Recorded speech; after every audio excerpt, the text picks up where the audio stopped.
I remember, that experience when I began to see the many points in my life, which were, I guess, points that I could have gone in one or two directions.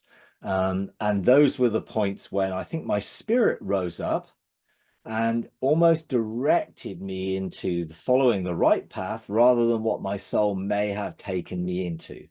And they were, interesting moments because you look back from hindsight and you can see, wow, what the difference would have made if I had chosen that. And one, when I was, probably 12, 13, I think, and I rejected that soulmate experience, that was very much my spirit, not my soul, making that choice at that time. Now my soul is in absolute complete agreement with that choice because I now realize what that did. Now, there's nothing wrong in having a spiritual, emotional, and physical connection to the person that you're in relationship with, in that love relationship, in a marriage relationship.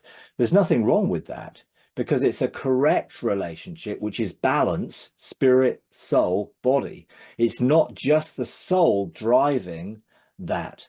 And in a sense, the soul has needs which should be met in God. And when you find those needs met in God and they're not unresolved issues in your life, then you find you're not driven to try and find someone else to meet those needs, because ultimately that person can't meet those needs in fullness, although your soul may try and get that in a partner, and therefore you may suck that partner dry if you're needy and needy and more needy for those things. Now, in my latest Patreon teaching, I talked about love languages and that I used to think my love language was physical affection, touch. But actually, that was because I lacked that in my soul, and my soul drove me to get that because I thought that would make me feel loved.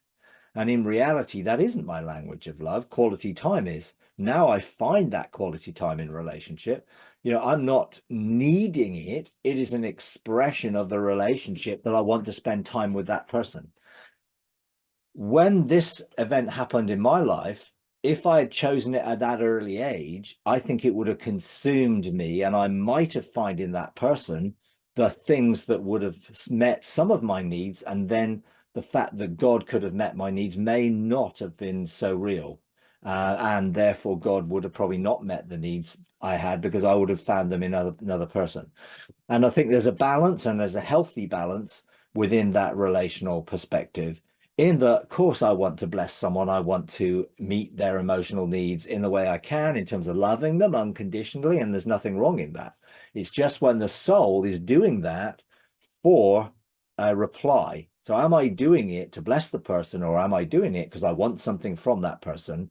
And I think that's where the soul needs to be in line with the spirit. The spirit first. When I'm engaged with a person's spirit first, I'm at a deeper level, which brings balance to the soul and doesn't take it out of sync.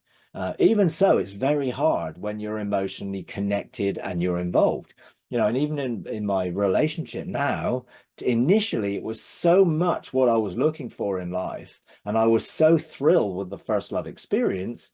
It was like it was too much, and I never wanted to be away from that person, and I didn't want for a minute to be not with that person, and therefore it became obsessive to a degree. Now that balanced out, and now I'm in a healthy perspective where I'm not in that place. But it was because I had such a lack, and this met that need in such a way that actually it became sort of a bit of over the top. And I even felt jealous when she was out somewhere else, and that wasn't a good experience. Now, I quickly corrected that in that I went to God and said, okay, I need a balance here. Help me find the right balance, find the way that I can bless this person, that we can be in this relationship, but it won't be suffocating. I don't want to suffocate her. I want to bless her. And sometimes our soul can be so needy that when we find something, it can be somewhat obsessive. Now, I think in a relationship that we're already in, I think the important thing is to engage the spirit first so that our spirit and spirit are connected. Then the soul has the balance that the spirit has already brought, and we won't necessarily do that. And I think it can be overcome if we're finding what we really have a lack of in God, and therefore are not needing that from the other person in the wrong way. If you enjoy these videos, would you please take a moment to like, comment, and subscribe? It really does help. Thank you very much.